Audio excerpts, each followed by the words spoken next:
Ya, kita akan mulai sesi kita 1 menit lagi.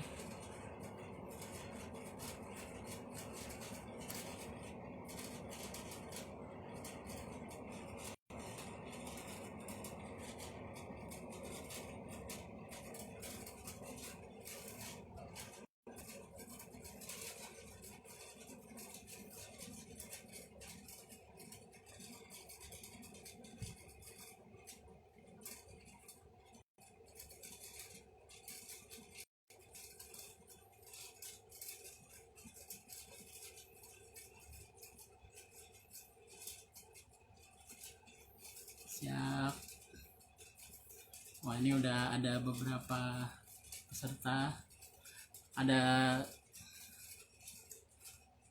Pak Andri nih, Pak Andri dari Direktur Dilo.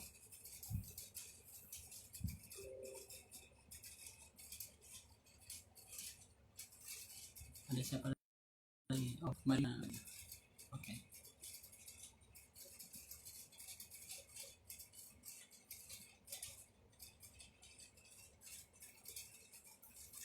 Oke, assalamualaikum warahmatullahi wabarakatuh. Selamat malam, rekan-rekan semua. Senang saya bisa mendampingi Mikti Start untuk bisa bertemu dengan rekan-rekan semua di sesi live hari ini.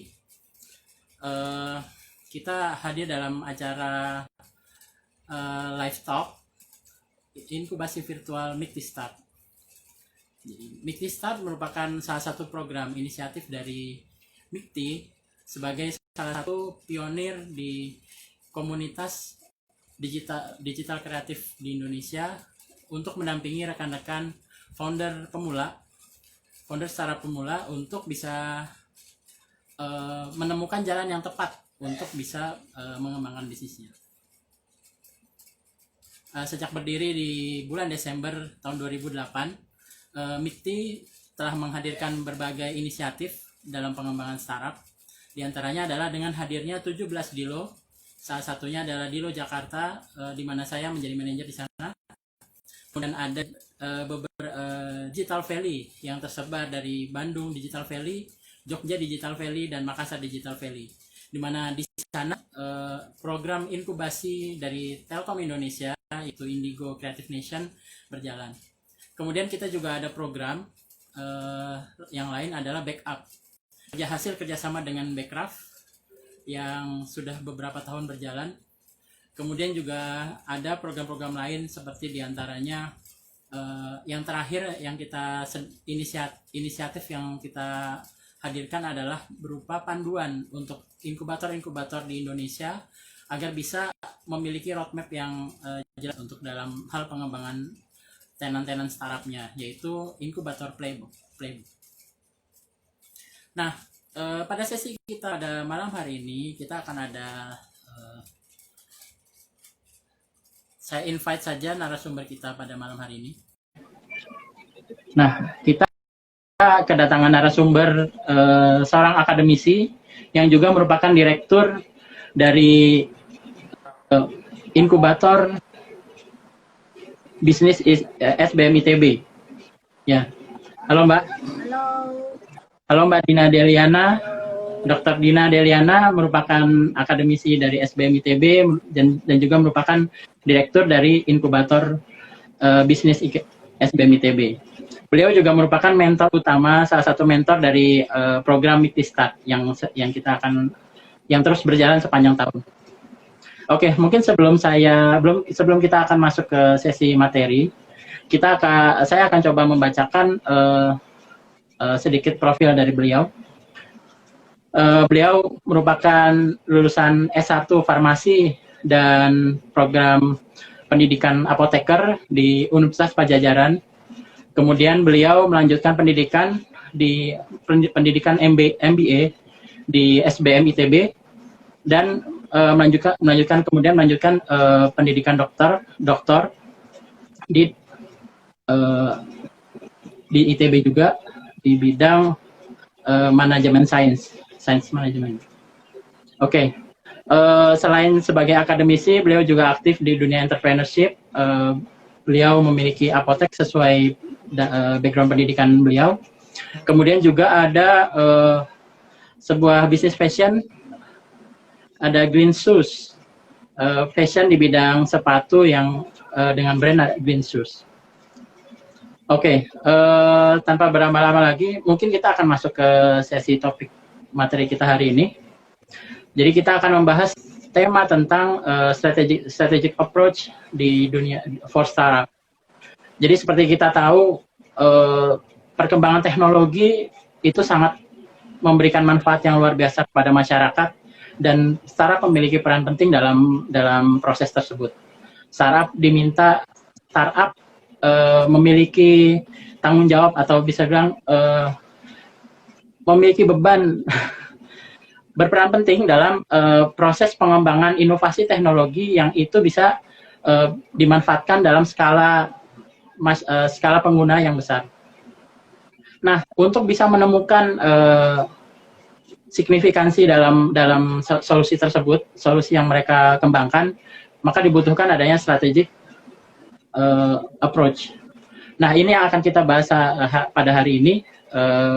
Mungkin saya akan langsung memberikan sesi materinya kepada Mbak Dina untuk bisa untuk bisa sharing tentang bagaimana sih pandangannya tentang strategic approach for startup ini. Oke, waktu dan tempat saya persilakan kepada Mbak Dina. Ya, halo Mas, halo juga teman-teman sekalian. Aku pikir ini tanya jawab aja nih hari ini nih. Oke. Oh. Mungkin sharing sedikit aja gitu ya, kenapa startup itu perlu berstrategi. Kayaknya bukan hanya startup ya, kayaknya semua bisnis pun harus berstrategi. Jadi memang kalau kita lihat dari journey dari sebuah startup itu sendiri gitu ya, atau mungkin bisnis ya apapun itu, memang kita kan pasti harus berawal juga dari ada dua hal ya. Kita bisa melihat approach dari dua hal. Pertama, kita bisa melihat dari capability kita, atau kita melihat dari kebutuhan pasar. Nah, teman-teman mungkin dari awal juga harus tahu kira-kira mungkin gini, ada memang startup yang berangkat dari saya emang punya suatu keahlian spesifik, misalkan saya bisa coding, saya adalah seorang programmer, saya ada orang yang sangat teknikal seperti itu, tapi saya nggak tahu mau bikin apa. Nah, kalau untuk seperti itu mungkin teman-teman bisa menggunakan user based approach ya. Jadi kita melihat di pasar itu ada problem apa, kebutuhan apa, kita coba solusikan menggunakan teknologi yang kita bisa create gitu ya. Nah, itu kita berangkat dari user based approach ya. Tapi kalau misalkan kita berangkat dari misalkan kita udah punya suatu resources misalkan gitu ya, teman-teman di sini punya misalkan sini ya, kalau ada yang bukan bukan digital, misalkan yang dia udah punya mesin, punya pabrik, punya mesin-mesin ya segala macam gitu. Nah, itu kita berangkat dari resource based approach gitu ya. Kalau memang kita sudah memiliki misalkan peninggalan dari orang tua kita, atau mungkin kita sudah mendapatkan suatu perusahaan gitu, dan ini sudah memiliki suatu sumber daya memang sudah sangat kuat ya, kita bisa pakai approach yang resource based approach seperti itu. Nah, ini tergantung teman-teman mau menggunakan approach yang mana gitu ya, karena pertama apa yang kita pastikan adalah yang pertama adalah efisiensi juga. Jadi kita harus mengerjakan sesuatu yang memang kita ketahui gitu ya, misalkan kita memang memiliki skillnya, kita tahu itu bagaimana menggunakannya, kita tahu seluk-beluknya, itu juga penting banget. Jadi kita nggak bisa mau sesuatu yang betul kita nggak tahu sama sekali gitu.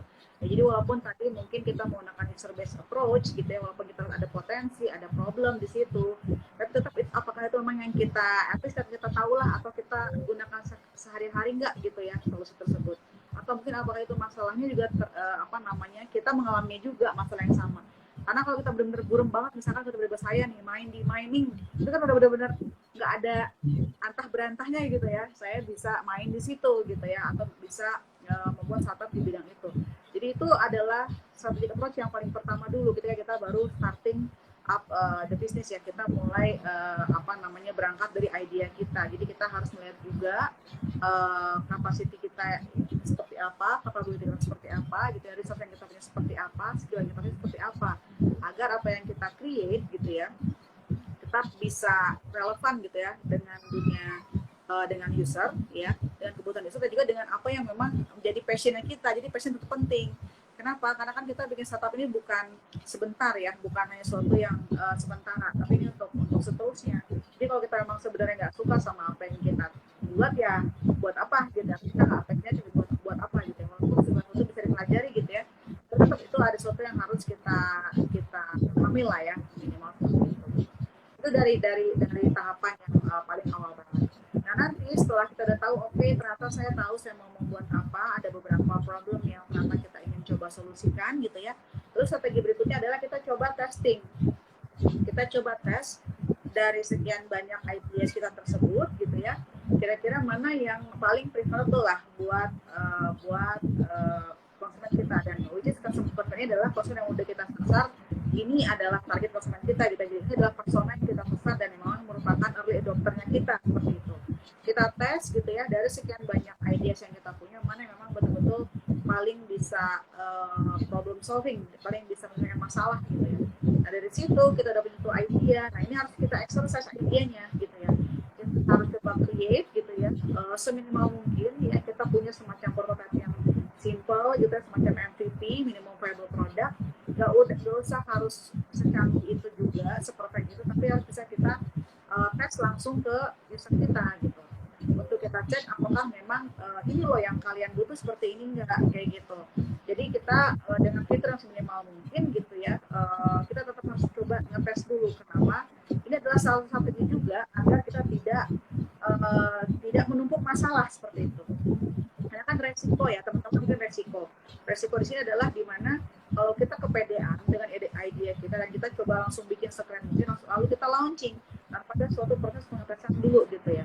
Nah better kita kayak ngebangun sesuatu yang brick by brick gitu ya, satu brick dulu langsung kita tes dulu, kuat nggak nih bricknya gitu ya, lalu kuat nih baru kita kita takkan brick yang kedua gitu, dan seterusnya. Itu adalah agile principle, di mana kita bikin suatu dulu gitu, lalu kita tes dulu, kita cek reaksi seperti apa kita benahi, lalu kita rebuild lagi, terus seperti akhirnya jadi sebuah rumah seperti itu. Nah jadi itu adalah strategi yang kedua, di mana kita harus testing the product dulu gitu ya, bahwa apakah valid atau enggak produk yang kita create gitu ya. Nah dari situ baru kita next adalah bagaimana model bisnisnya nih gitu ya. Nanti setelah kita udah ngebangun misalkan kita ngebangun rumahnya gitu ya, bagaimana rumah ini beroperasi gitu ya, bagaimana ini bisa berfungsi dengan semestinya. Jadi kita harus cek juga, oke, kalau kita taruh harga segini, kalau kita taruh prosesnya seperti ini, kita taruh sistem seperti ini, orang-orang benar-benar mau menggunakan nggak gitu ya. Nah itu kita testing lagi. Strateginya adalah dengan cara ya kita mencari harga yang paling tepat seperti itu. Kita juga coba strateginya adalah dengan kita cek kompetitor kita harganya seperti apa gitu ya. Kita juga cek kemampuan membeli user kita, membayar user kita itu seperti apa gitu ya. Lalu kita kita strategikan kira-kira harganya harus seperti apa, payment sistemnya seperti apa biar semua orang tuh mampu membayarnya gitu ya. Orang nyamannya membayar dengan cara seperti apa gitu ya. Sampai nanti terakhir baru kita berpikir, oke, ternyata ini udah valid secara bisnis model ya, dimana artinya adalah orang yang membeli itu dia keep buying our product gitu. Tandanya adalah ada suatu retention. Nah, itu adalah tanda di mana bisnis model kita itu sudah valid. Nah dari situ baru kita berpikir, oke, gimana kita ekspansi, itu another strategi lagi gitu ya. Kita ekspansinya gimana nih, mana yang paling low cost tapi high impact gitu ya. Nah itu kan another growth strategi yang berbeda lagi gitu. Jadi intinya teman-teman dari setiap stage startup itu pasti kita menggunakan strategi yang berbeda-beda. Jadi kita harus bisa smart gitu, dan juga yang pasti kita harus terus mengevaluasi apakah kita memerlukan strategi yang berbeda gitu, karena kita udah dalam strategi yang berbeda, kita udah naik level nih gitu, maka strateginya seperti apa.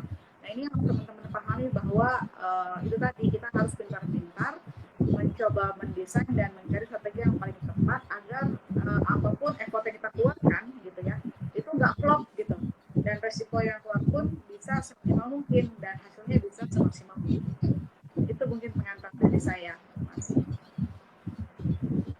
Oke, mungkin saya sedikit ada pertanyaan nih tentang kondisi. Kalau startup itu kan bisa bilang dibangun awalnya adalah kita analisa masalah ya. Suara saya jelas, Mbak? Jelas. Oke. Ya, dalam kondisi seperti pandemi COVID saat ini, kan bisa bilang pandemi itu memunculkan banyak masalah dalam berbagai dimensi kehidupan masyarakat gitu ya. Nah, yang jadi pertanyaan adalah kemudian masalah-masalah yang ada itu kan ada yang sifatnya sebenarnya temporer, tapi juga ada yang sebenarnya berkelanjutan, benar-benar merubah kondisi kehidupan si masyarakat tersebut, dan kemungkinan nggak akan balik lagi ke posisi semula. Nah itu ada tips atau trik nggak sih Mbak, kira-kira gimana sih caranya supaya kita bisa memilah masalah yang itu solusinya bisa jangka panjang? Itu mungkin kira-kira. Oke, ini sebetulnya banyak sekali terjadi dengan teman-teman startup gitu ya. Memang kita bingung ya, karena kan memang startup tuh harus adaptif, ya, teman-teman. Kan, anyway semua bisnis pun harus adaptif ya dalam menghadapi situasi ini gitu ya. Walaupun mungkin nggak semua bisa berpikir cepat gitu ya. Memang siapa yang prepare sih ya dengan keadaan seperti ini. Dan kita juga mengetahui dengan adanya pandemi ini ternyata ada perubahan behavior juga dari orang. Karena memang kita kan ditekan dari berbagai arah gitu ya dari sekeliling kita, dari government, dan memang seluruh dunia mengalami hal yang serupa. Dan ada perubahan behavior di sini yang kelihatannya tuh ada yang memang ini malah akan menjadi long term perubahan behaviornya gitu ya. Dan mungkin akan berimpact ya pada beberapa bisnis gitu ya. Jadi ada yang memang itu membuat sebuah bisnis itu harus berubah total, ada yang memang harus melakukan inovasi juga gitu ya. Ada yang melakukan pivot sebagian gitu ya, misalkan seperti itu. Nah, karena kita masih belum tahu nih, semua konsultan juga mungkin belum tahu ya, bahkan orang yang terpintar pun belum tahu, karena kita memang nggak pernah berada di kondisi ini selain Spanish flu ya, which is keadaannya udah jauh berbeda dengan yang sekarang gitu ya. Jadi kalau saran saya, karena kita ada dalam suatu unprecedented change seperti ini gitu ya, maka baiknya kita memiliki beberapa jenis strategi seperti itu. Mungkin teman-teman kalau ngerasa yakin gitu ya dengan produk awalnya, itu jangan sampai di-kill dulu produk awalnya, atau mungkin service yang awalnya jangan di-kill. Tak dibiarkan dia, mungkin bisa jadi dia idle sementara gitu, atau mungkin kita freeze dulu operationnya gitu ya. Tapi kita juga punya yang rencana yang short term dan rencana yang medium termnya. Misalkan gitu ya, karena kan saya tahu teman-teman mungkin di sini ada masalah dengan cash flow nih ya, terutama buat beberapa teman-teman yang memang fokusnya pada services atau mungkin client base gitu ya. Kan pasti klien-klien juga pada pending ya dalam menggunakan jasa-jasa kita seperti itu. Nah, kita kan harus berputar harus berpikir gitu ya, kira-kira apa yang kita lakukan untuk tetap menjaga cash flow seperti itu. Nah, itu mungkin kita bisa lakukan suatu inisiatif yang short term kayak gitu. Yang inisiatif yang short term, dan kita merespon kebutuhan pasar gitu. Ya, misalkan kalau kita ada di sebuah perusahaan startup yang di bidang services kayak gitu ya. Biasanya kita B2B klien kayak gitu. Kita bikin software buat perusahaan besar kayak gitu ya. Nah, terus udah gitu udah besar-besar kayak gitu. Nah, sekarang kan perusahaan besarnya pada pause dulu nih untuk menerima untuk memberikan order ya buat kita, karena dia masih wait and see juga. Nah, kita mungkin mencoba membuat strategi yang mid term atau short term ya, dengan memecah-mecah proyek yang biasa kita lakukan. Kita coba reshifting yang tadinya ada klien besar, kita masuk klien kecil. Kita lihat, oh ternyata ada juga potensi untuk para UKM player yang justru mau shifting to digital, misalkan kayak gitu. Atau mungkin kita juga di sini punya resource anak-anak desain UI UX, gimana kalau kita coba bikin paket-paket desain untuk yang lebih murah, yang lebih bisa terjangkau buat para pelaku UKM yang lebih kecil, misalkan kayak gitu. Atau mungkin di sini malah banyak kampus-kampus yang mulai masuk ke e-learning. Apakah kita punya nggak ya capacity untuk bikin konten? Oh bisa, oke, kita masuk ke situ. Jadi tangkap aja dulu apa yang ada gitu ya, sesuai dengan capacity kita gitu ya, dengan catatan our main offering jangan di-kill juga, karena belum tentu ini bisa selamanya gitu. Karena kan pasti semuanya juga ada tahapan mature-nya gitu ya, ada tahapan mature-nya, sehingga nanti lama-lama kan kalau kita lihat dari siklus gitu ya, siklus dari mulai starting up, growing, mature hingga decline. Nah, sesuatu yang udah mature kan pasti ada decline juga ketika semua orang lagi bikin e-learning, lama-lama juga decline juga gitu ya. Kita harus offer yang seperti apa lagi. Jadi kita teman-teman harus punya strategi jangka pendek ya, terus jangka medium dan jangka panjangnya seperti apa. Intinya kita harus bisa adaptif lah gitu ya, sehingga nanti source of income-nya ada banyak. Jadi kalau yang satu lagi off, kita punya yang kedua off, yang ketiga gitu ya. Itu sih saran saya, Mas. Oke. Ini menarik juga nih berarti ya. Jadi mungkin bisa jadi tips trik juga buat rekan-rekan startup yang sudah berjalan lama. Untuk kalau misalnya mungkin beberapa sektor kan sebenarnya terhambat dengan kondisi pandemi. tapi ada juga yang berkembang justru malah. Nah, yang bagi yang terhambat ini bisa jadi mungkin butuh untuk sementara waktu cari peluang yang paling bisa diambil supaya mereka cash flow-nya tetap jalan, startupnya tetap hidup, tapi jangan sampai service utamanya ini ya dihentikan total gitu ya. Tapi lebih ke dorman untuk sementara waktu dan pindah ke yang lebih dibutuhkan oleh masyarakat. Nah, Atau bisa juga mungkin saya coba nyambung. Oke, mau menambahkan lagi tadi dorman juga mungkin aja kalau teman-teman di sini dorman juga nggak boleh kelihatan ya kalau kita tuh dorman, karena kan untuk beberapa startup yang memang bentuknya services kita kan harus menjaga trust dari klien kita ya, seperti itu. Jadi yang bisa kita lakukan adalah gimana caranya kita tetap menjaga engagement dengan konsumen kita ya, dan walaupun itu konsumen yang memang dulu sudah ada ataupun yang existing konsumen. Kenapa? Karena sekarang tuh penting banget untuk menjaga trust dari klien kita, dan biar mereka tuh keep coming back, dan nanti ketika itu semua sudah normal orang tetap tahu, oh ada loh perusahaan itu masih ada loh kayak gitu. Jadi engagement tuh penting gitu ya, walaupun mungkin secara pendapatan mungkin lagi pause dulu gitu ya, tapi kita harus tetap bisa engage dengan klien-klien kita. Nah, ini adalah menjaga engagement adalah salah satu strategi yang harus dilancarkan ya selama masa pandemi ini gitu. Jadi jangan sabar juga seperti ada engagement ya pada klien-klien kita itu. Gitu. Oke.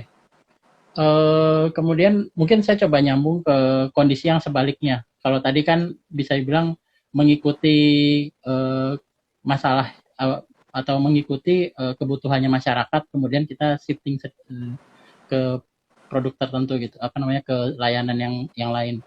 Nah, kalau sekarang kondisinya justru malah sebaliknya, ada beberapa startup yang sebenarnya tidak pernah memikirkan bahwa solusi yang mereka hadirkan di kondisi normal itu justru lebih terpakai lagi di kondisi pandemi. Contoh misalnya Zoom.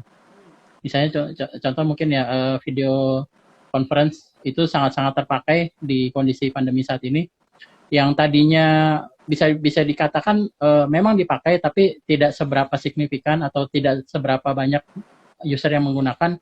Kemudian tiba-tiba naik berlipat-lipat karena semua harus ada di rumah misalnya. Nah, itu bagaimana bisa nggak sih sebenarnya untuk mereka yang startup yang sifatnya baru gitu, mereka yang belum masuk ke startup, kemudian melihat kondisi tersebut, kemudian benar nggak sih kira-kira butuh mereka bisa nggak sih masuk untuk menantang bisa bilang layanan yang tadi yang sebelumnya sudah ada, tapi kemudian dapat momentum di pandemi ini gitu. Kira-kira apakah proses validasi itu bisa dikatakan tepat dengan cara seperti itu, atau ada metode yang seharusnya lebih tepat untuk mereka? Iya, tergantung ya Mas ya. Tergantung kalau misalkan kita lihat juga stages dari si startup yang booming ini sebetulnya udah dalam stages apa. Kalau kita lihat Zoom ya, Zoom kan sebenarnya emang udah lama juga gitu ya dia ada di sini gitu ya, dan Google Meet pun juga ada dari kapan gitu ya, dan ada beberapa memang yang memulai membuat video conference yang serupa gitu ya, ada beberapa lah kayak gitu, tapi kan bagaimanapun balik lagi kepada interface-nya gitu ya, nyaman atau enggak digunakan, atau mungkin kita terbiasa atau enggak dalam menggunakan gitu ya. Nah sebenarnya sih yang perlu kita lihat adalah siklus dari si jenis bidang yang sedang kita lihat trending ini, dia sebenarnya ada dalam tahap apa gitu. Kalau kita lihat ya siklusnya, kalau memang ternyata ini masih dalam tahapan early growth dan orang-orang memang baru dalam suatu behavior ini, mungkin pasarnya masih panjang. Tapi kalau ini sebenarnya adalah naik karena suatu keadaan, tapi dia sebenarnya udah lama di situ gitu, itu mungkin perlu dipertimbangkan. Jadi we have to avoid a battle that we cannot win sebetulnya. Kenapa? Kecuali kalau memang kita punya modal yang sama besar dengan mereka gitu ya. Tapi takutnya teman-teman di sini ya habis tenaga gitu ya kalau untuk masuk ke suatu battle yang sebenarnya dia nggak bisa menangin juga gitu ya. Jadi teman-teman di sini mungkin yang ibaratnya kalau saya selalu banyak metode validasi lainnya. Cuman kalau saya simply seperti ini, selalu membayangkan filosofi pisang, pisang gitu ya. Kita kan kalau beli pisang, saya besok mau makan pisang gitu ya, beli pisangnya udah kuning kemarinnya, kemudian besok udah busuk gitu kan ya.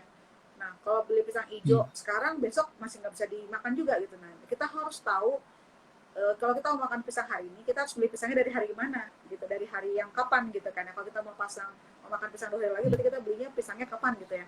Nah, ini ibarat pisang itu adalah kita harus mencari suatu peluang bisnis yang ibaratnya masih dalam pisang yang mentah itu tadi gitu. Jadi kita nggak terlambat dalam memasuki pasar ini gitu, karena kenapa?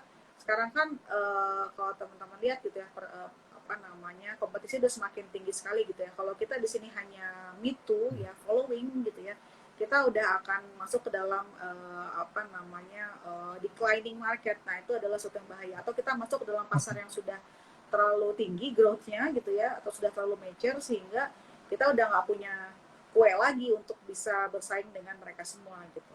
Nah, jadi teman-teman harus bisa meriset adalah stages dari industri ini di mana gitu ya, apakah memang sudah segitu besar atau belum, berapa banyak pemainnya, apakah masih fragmented atau memang dia sudah ada monopoli, jangan-jangan gitu ya. Kita harus cek juga apakah masih sedikit gitu ya, ataukah memang sudah ada satu yang menguasai. Terus juga ngelihat dari siklus apa namanya, journey-nya konsumen gitu ya, dari segi trennya. Apakah ini sudah menjadi suatu yang mereka konsum setiap hari, ataukah memang baru beberapa yang mengkonsum ini, atau mungkin ini masih dalam fase orang-orang itu yang di tahapan inovator, atau mungkin early adopter yang sedikit lah kayak gitu. Nah, kalau di sini mungkin kita masih punya peluang bahwa memang masih ada pasar yang bisa kita garap gitu. Nah, kalau di sini semua orang udah pakai, udah terbiasa, si playernya ini udah lama main di situ, terus juga udah ada satu nama besar yang orang selalu terngiang-ngiang, ibarat kalau kita dengar abang nyamuk adalah kita baygon gitu ya, itu udah susah gitu masuknya di situ teman-teman, kecuali kalau teman-teman punya sokongan modal yang jauh lebih besar, atau mungkin at least serupa lah dengan si kompetitor yang sudah ada ini gitu sebetulnya. Oh, oke. Di sini ada beberapa pertanyaan sebenarnya dari form pendaftaran buat peserta yang ikut acara ini. Ada, mungkin saya coba akan ini ya, sebutkan beberapa. Kita bahas satu persatu mungkin. Ya. Ada pertanyaan dari @miftahul hudaf. Bagaimana proses yang diperlukan untuk membuat startup pada saat di bangku kuliah? Ini mungkin early stage banget nih, langsung dari bangku. Bagaimana dari membangun masih startup dari kuliah. bangku kuliah gitu? Iya. Wah, banyak sih tadi Miftah ya. Jadi kalau di inkubator yang kebetulan pegang pun itu banyak banget student startup gitu, dan memang challenge-nya student startup itu adalah membagi waktu dengan perkuliahan gitu kan ya. Tapi sebenarnya di mana ada kemauan sudah jalan gitu ya. Karena banyak juga justru student startup yang sampai sekarang bahkan sampai mereka lulus pun masih pada jalan, dan itu keren banget gitu ya. Jadi memang caranya adalah ya harus membagi waktu gitu. Jadi kebanyakan pengalaman saya dengan teman-teman student startup ini adalah ya pagi mereka kuliah, mereka siang sore tuh pergi ke inkubator gitu ya. Mereka di situ belajar, ketemu sama timnya, mereka jalanin timnya, bahkan kadang-kadang di inkubator pun gitu ya, zaman belum corona ya, itu kadang-kadang mereka suka ngantor sampai malam gitu ya, besoknya kuliah lagi pagi-pagi. Jadi memang balancing itu penting. Jadi mungkin kalian akan kehilangan masa-masa nongkrong sama teman-teman, atau mungkin masa-masa ngopi-ngopi cantik gitu ya, tapi ya no pain no gain lah ya, seperti itu. Jadi banyak kok teman-teman yang seperti itu. Jadi justru di masa kuliah ini teman-teman jadi punya advantage ya, bahwa cari talent tuh jadi lebih mudah gitu, karena semua masih ada seumur, teman-teman masih di kampus, tinggal gerilya aja cari gitu ya. Misalkan saya mau cari programmer, mainlah ke fakultas stay gitu ya, atau mungkin mainlah ke fakultas IT gitu ya. Kita mau cari orang bisnis, mainlah misalkan ke FBM ITB. Jadi memang apa namanya, peluangnya banyak gitu. Terus juga kalau zaman sekarang banyak juga program-program seperti yang kita punya kayak Mikti Start gitu ya, dan banyak program inkubasi lainnya yang sebenarnya apa namanya, teman-teman bisa ikuti gitu. Dan ini rata-rata kita juga tahu banyak yang masih kuliah, makanya kita kalau bikin program suka malam kayak sekarang gitu ya. Nah, ini waktunya teman-teman menggali ilmu gitu ya, untuk bisa belajar banyak mengenai startup gitu ya. Kalau ternyata saya jurusannya bukan jurusan bisnis Kak, jadi saya nggak bisa belajar bisnis lah, kan banyak program seperti ini, ikutin aja gitu. Dan jangan pernah ngerasa rugi ya, dan yang pasti harus konsisten untuk ikutin program-program yang ada, karena kalian punya bonus di waktu ya. Kalau orang baru bikin startup kan setelah selesai kuliah dan udah keburu habis umurnya. Nah ini kan masih muda nih, jadi masih punya banyak waktu untuk melakukan eksperimen nih, trial and error gitu ya. Dan ini adalah waktu yang tepat masuk inkubator, masuk program-program seperti Mix Start seperti itu. Jadi ketemu banyak teman-teman yang sedang sama-sama merintis atau mungkin nanti bahkan ketemu co-founder di situ, itu mungkin banget gitu ya. Jadi sering-sering aja cari informasi mengenai dunia startup. Kalau banyak program seperti ini, ikutan aja program-programnya dan nggak ada ruginya kok. Oke, saya mungkin coba sedikit nyambung ya, Mbak. Ini kebetulan karena kita bahasnya tentang startup yang dimulai dari kuliah. Ini ada semacam pola yang kebetulan saya juga lihat. Saya kebetulan terjun di dunia startup juga kurang lebih dari 2015 sampai saat ini. Sempat ikut beberapa program, diantaranya 1000 startup. Dan juga waktu itu ikut di Lopet juga, di Dilo.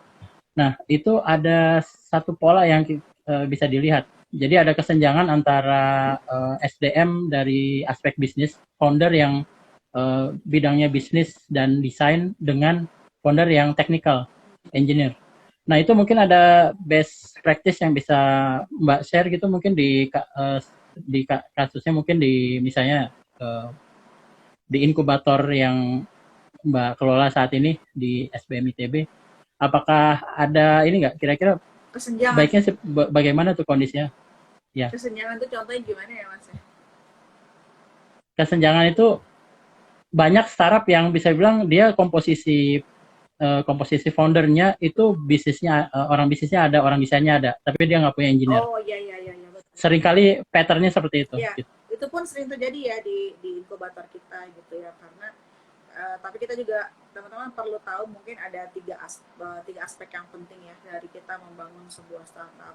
Yang pertama adalah desirability ya, di mana kita sudah punya ide yang memang kita tahu itu adalah wanted ide-nya dan memang dibutuhkan oleh user kita. Yang kedua adalah maksudnya kalau kita udah tahu ide mau bikin apa, yang kedua penting adalah masalah visibility-nya gitu. Ini benar bisa dibikin nggak produknya? Nah masalahnya dari sini. Udah keren dari idenya, kita punya suatu problem yang memang betul-betul mengganggu dan kita punya solusinya apa, pas mau dibikin kagak ada programmernya. Ini sering banget terjadi gitu ya, dan memang susah banget zaman sekarang kita mau cari programmer gitu ya, karena either mereka kalau masih kuliah ya kebanyakan sibuk sama tugas kuliahnya, yang udah lulus udah diambil duluan sama perusahaan yang gede-gede gitu ya, itu susah sekali gitu ya. Betul.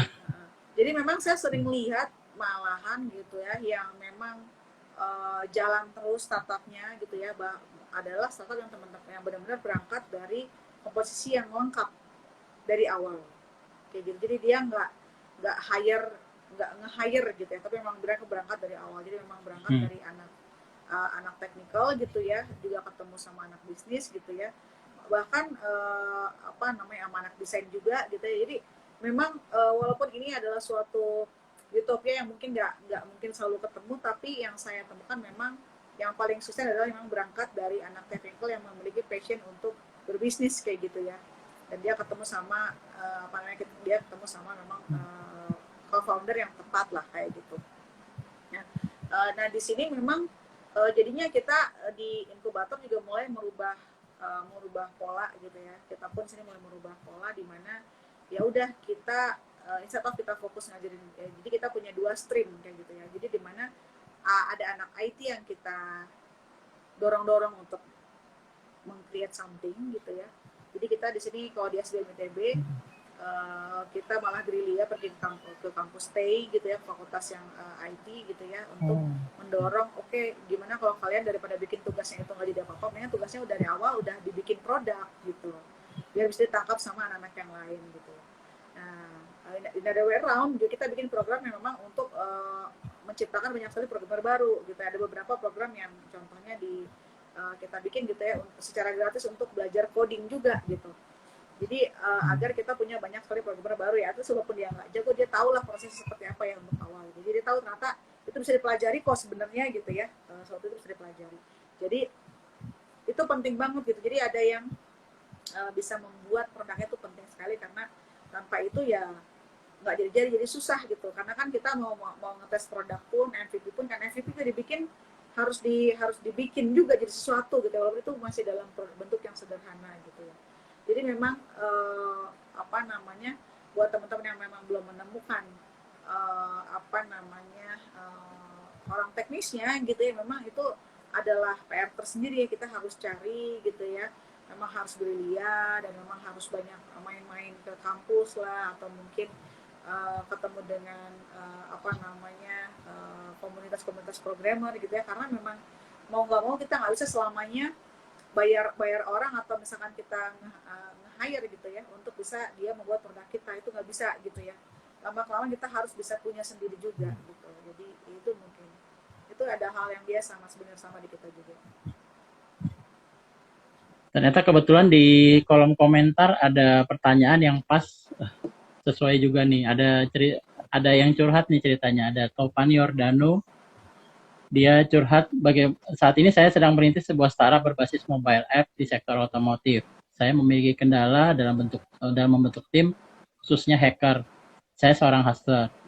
Nah, ada saran nggak dalam mencari komposisi tim yang pas? Tadi mungkin sudah sedikit terjawab juga ya, Mbak ya.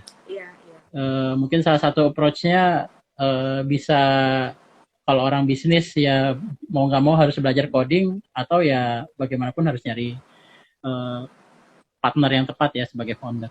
Iya, nyari partner itu biasanya dapatnya dari mana? Banyak ya mas, makanya harus sering ikut event seperti ini gitu ya, harus ikut event kompetisi, event startup gitu ya, karena kadang-kadang ada juga banyak programmer yang kehilangan arah juga gitu ya, jadi akhirnya mereka ketemu di event gitu ya.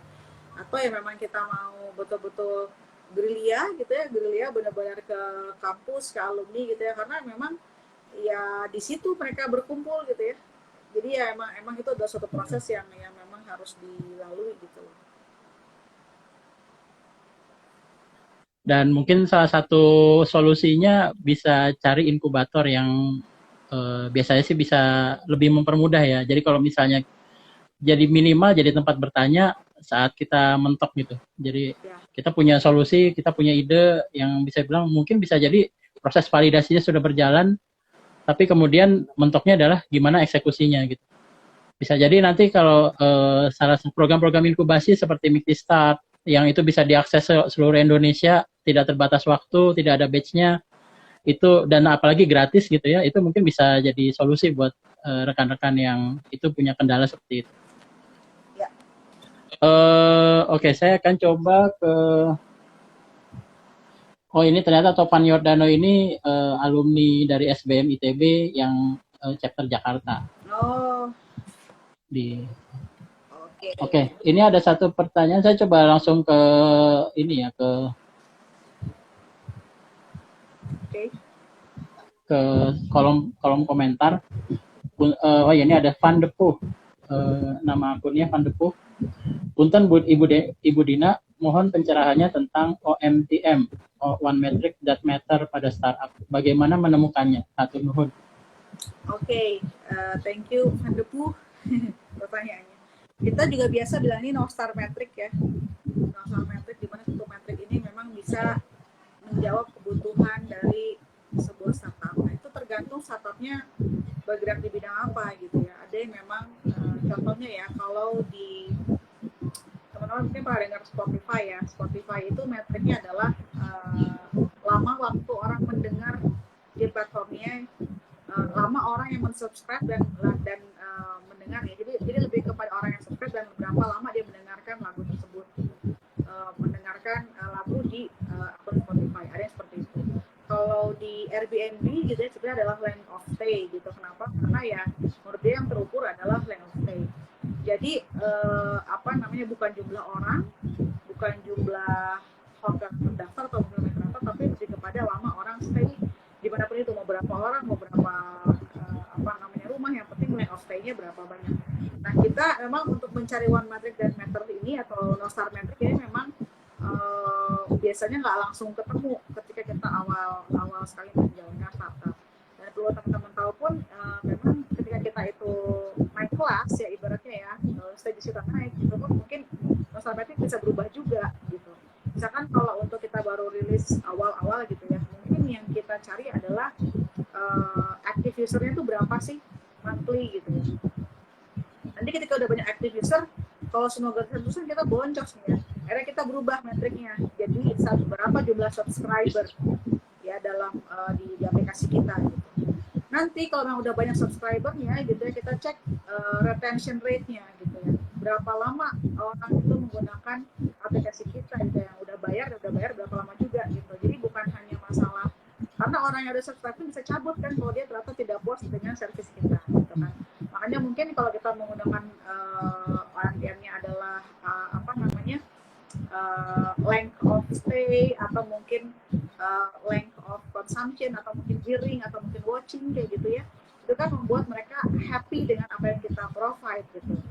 Nah jadi kita adalah nanti OKR-nya, kalau teman pakai OKR gitu, jadi memastikan mereka tetap menonton, tetap mendengar, tetap menggunakan. Berarti kan fitur apa yang harus terus-menerus kita improve seperti itu kan, agar orang tuh keep using our product gitu. Nah, jadi begitu, tergantung masnya produknya apa gitu ya. Ada yang memang udah aja simply revenue gitu, kalau memang kita jualannya produk gitu kan.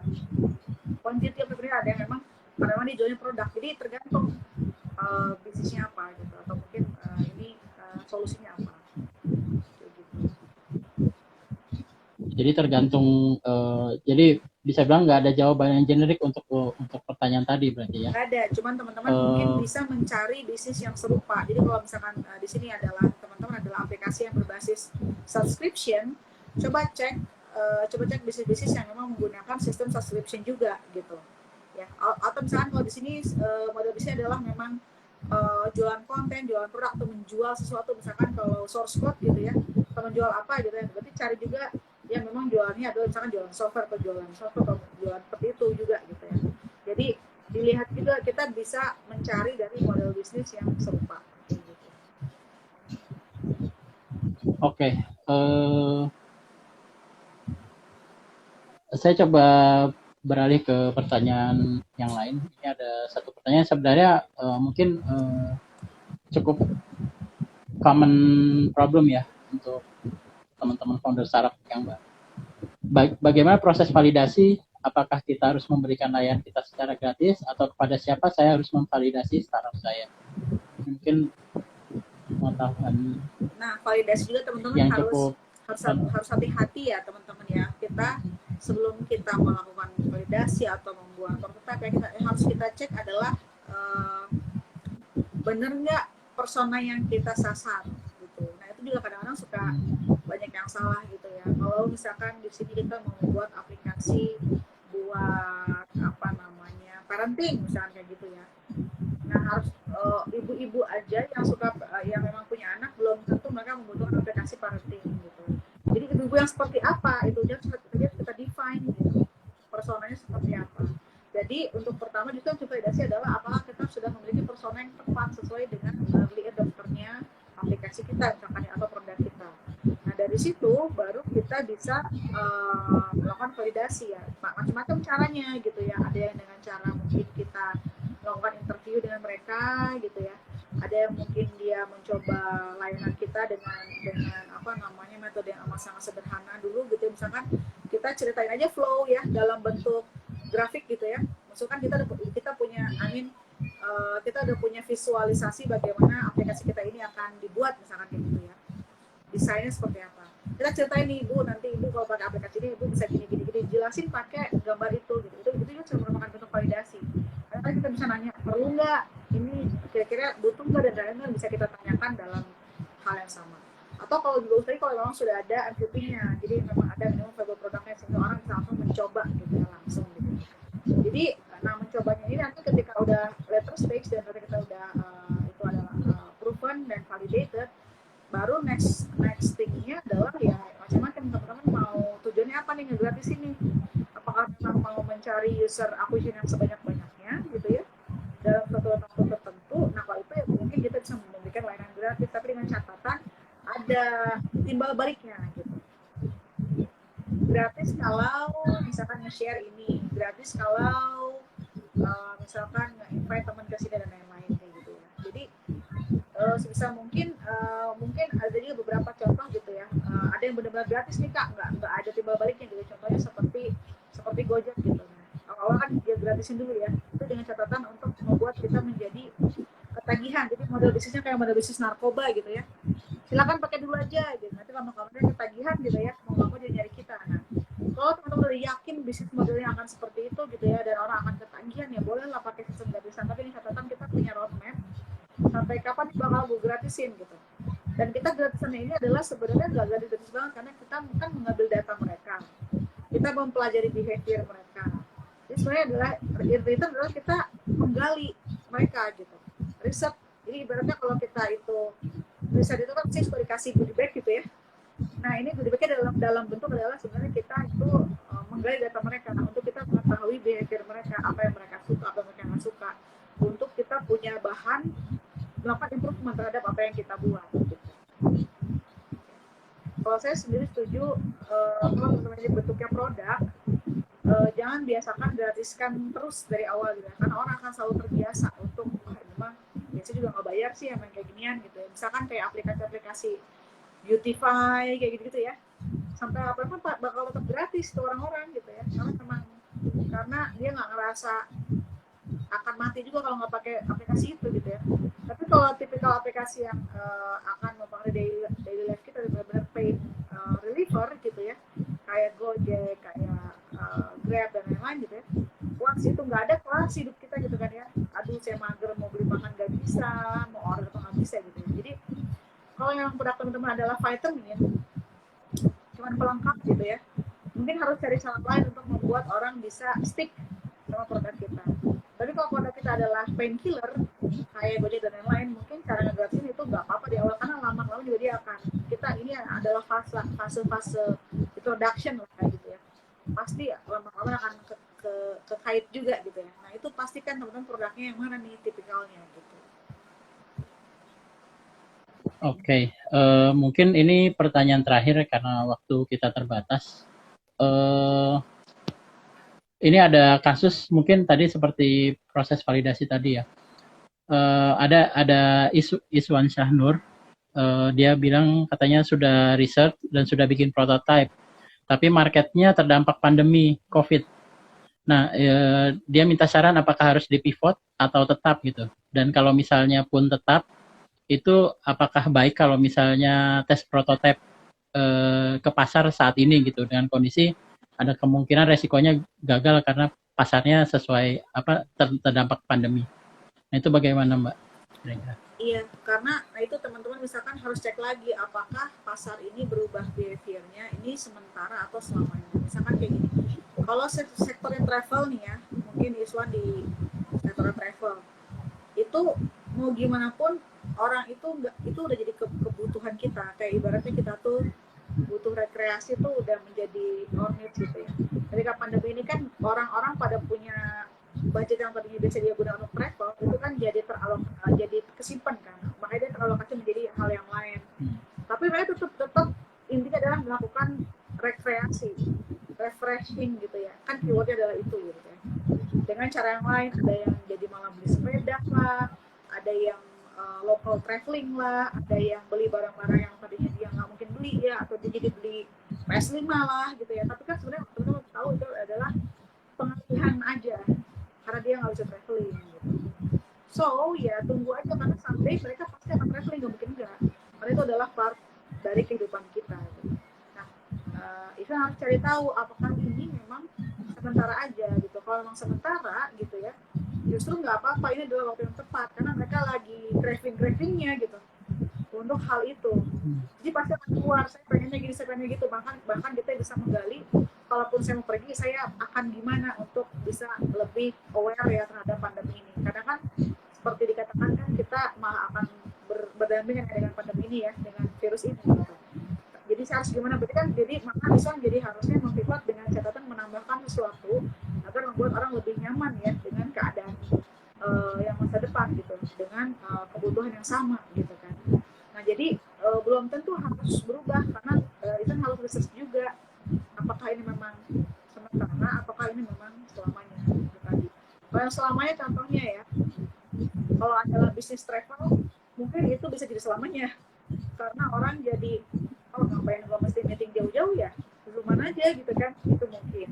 Tapi kalau bisa emang Isma tiba-tiba saya nggak akan pernah terbang lagi, kan nggak mungkin gitu, nggak mungkin gitu. Saya nggak mungkin kembali lagi sebelum saya, kan nggak mungkin, pasti sampai kita akan balik lagi gitu. Nah, cuma sampainya kan nggak tahu kapan. Jadi mungkin kita harus cari gitu, kita research gitu, maka kalau emang dia bakal balik melakukan hal yang serupa yang dia kayak tadi traveling misalkan gitu ya, apa yang bisa membuat mereka lebih nyaman lagi. Nah, itu yang harusnya kita research di era seperti ini.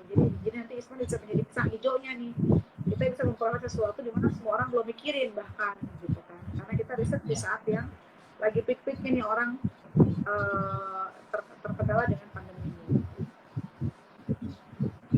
Oke. Jadi mungkin sedikit saya coba resumekan untuk Mas Iswan Syahnur. Jadi ada baiknya divalidasi lagi, apa namanya, dipastikan dulu tuh apa namanya bisnisnya tersebut akan terdampak permanen atau terdampak temporer gitu ya mungkin. Jadi sebelum masuk ke validasi produknya dipastikan dulu industrinya seperti apa, apakah tadi temporer atau permanen. Untuk rekan-rekan ini sebenarnya masih banyak sekali pertanyaan-pertanyaan yang belum bisa kita bahas pada malam hari ini, tapi karena keterbatasan waktu mungkin tidak bisa semuanya dibahas. Nanti semoga ada kesempatan untuk ini nanti dibahas di kesempatan yang berbeda. Mungkin ada sebagai sebelum kita tutup ini ada dari Mbak Dina, mungkin ada sedikit pesan-pesan buat rekan-rekan founder startup pemula, khususnya mungkin bagi mereka yang peserta dari inkubator Start. Oke, buat teman-teman di sini yang sedang menjalankan startup, yang pasti tadi yang saya ceritakan di awal gitu ya, bahwa strategi itu mesti teman-teman set dari teman-teman ketika awal sekali berdiri gitu ya, dan setiap tahapan memerlukan strategi yang berbeda-beda. Jadi memang yang boleh saya katakan adalah jangan pernah lengah gitu ya, jangan pernah lengah.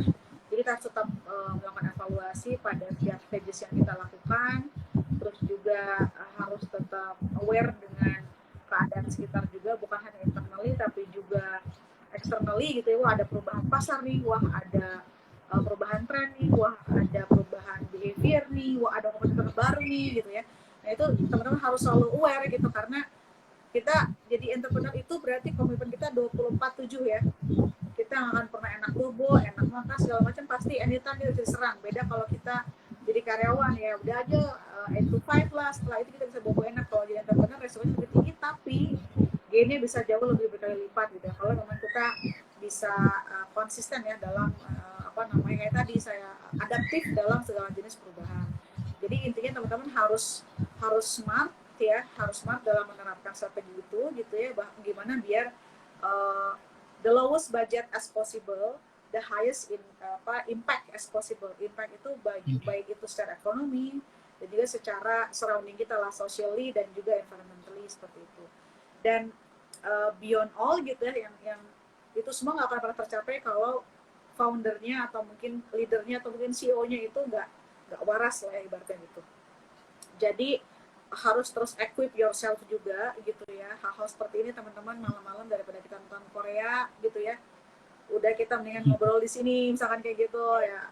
Kalau daripada kita lihat-liatin TikTok kan, mendingan kita baca buku gitu ya, atau baca Medium atau baca apapun itu. Jadi terus menerus update skill kita, karena saya aja yang udah sekolah sampai S3 ngerasa nggak pernah cukup ya untuk masalah ilmu. Jadi terus aja ngerasa kurang, karena itu pun yang teman-teman harus terus update gitu, karena kita nggak pernah tahu dan semua itu ada lifetime-nya gitu kan. Semua pasti pernah ngerasain, semua pernah ada masa mature dan decline-nya. Jangan sampai kita sampai dalam masa itu sebelum kita mature kita udah punya inovasi lain gitu, ngapain lagi nih.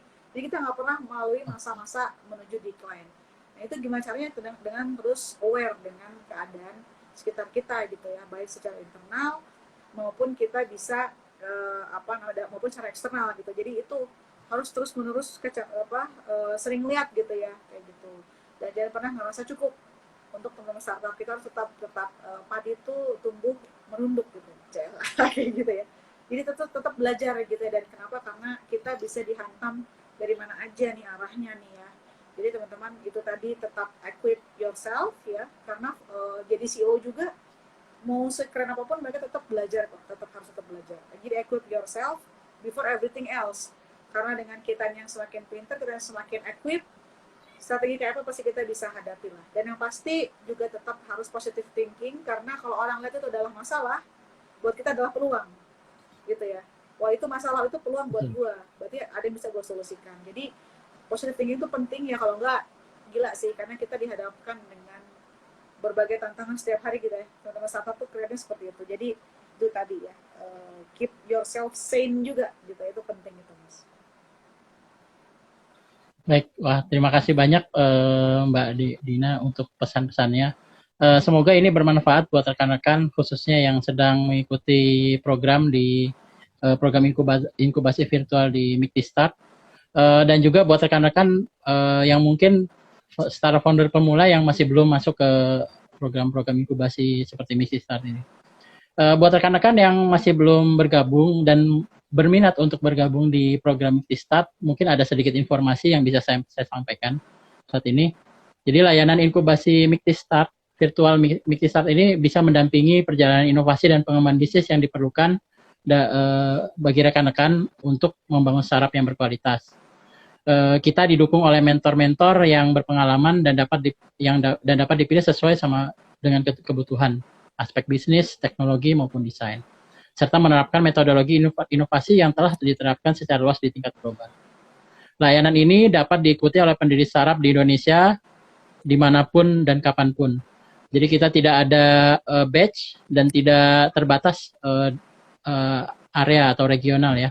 Jadi buat rekan-rekan mau dari Sabang sampai Merauke, buat rekan-rekan yang memang punya niat untuk membangun bisnis startupnya, silahkan bisa bergabung di MIKTI Start. Dan mentor-mentor di sini karena kita virtual itu bisa dijangkau walaupun bisa bilang terbatas jarak. Selain itu juga tidak ada proses seleksi di sini, jadi ini proses yang kita akan berjalan natural tergantung komitmen rekan-rekan di dalam programnya tersebut, sehingga kita bisa langsung memulai kapanpun saat kita siap. Dan yang terutama adalah program ini gratis, tidak ada dipungut biaya apapun, dan semoga ini dengan adanya MIKTI Start ini rekan-rekan bisa lebih mempermudah proses perkembangan startup rekan-rekan, proses pengembangan ide rekan-rekan, dan semoga akhirnya adalah bisa menjadi startup yang manfaatnya bisa dirasakan luas oleh masyarakat. Oh ya, mungkin sedikit tambahan lagi ya. Jadi di program MIKTI Start ini ada 3 level atau terdapat 3 program dalam proses inkubasinya. Yang pertama adalah program Solution Fit, di mana rekan-rekan memvalidasi apakah benar-benar ada customer atau ada segmen masyarakat yang itu memang membutuhkan solusi dari rekan-rekan. Jadi kita memvalidasi ide rekan-rekan sesuai dengan masalahnya gitu. Kita memvalidasi masalahnya. Kemudian ada produk Launch Fit. Tahap selanjutnya adalah saat masalahnya sudah tervalidasi, customer-nya sudah tervalidasi, maka yang tahapan selanjutnya adalah kita memvalidasi apakah produk yang rekan-rekan buat memang sesuai dengan kebutuhan dan bisa menjawab masalah yang tadi tervalidasi tersebut. Yang tahapan selanjutnya adalah kemudian produk market fit. Itu saja mungkin dari kami. Kurang lebih materi pada hari ini semoga bisa bermanfaat bagi rekan-rekan. Saya berterima kasih banyak kepada narasumber kita, Mbak Dina Deliana, Dr. Dina Deliana. Semoga waktu yang diberikan bisa memberikan inspirasi dan manfaat bagi rekan-rekan founder startup pemula yang ikut menyimak pada hari ini. Kemudian saya Ardian Perdana Putra, manajer di Jakarta, mohon maaf jika ada kekurangan dalam sesi kita pada malam hari ini. Terima kasih telah bersama dengan kami di sesi live talk pada hari ini. Sampai jumpa di sesi selanjutnya di MIKTI Start. Semoga kita bisa memberikan materi baru yang bisa memberikan manfaat bagi rekan-rekan semua. Saya tutup materi live kita pada malam hari ini. Assalamualaikum warahmatullahi wabarakatuh. Selamat malam, selamat beristirahat. Selamat malam semuanya. Terima kasih banyak, Mbak.